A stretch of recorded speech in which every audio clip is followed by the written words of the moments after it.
केलेला आहे.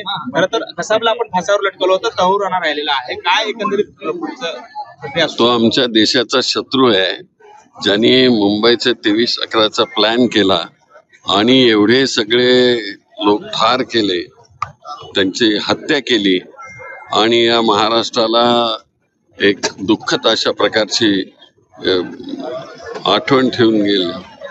अशा माणसाला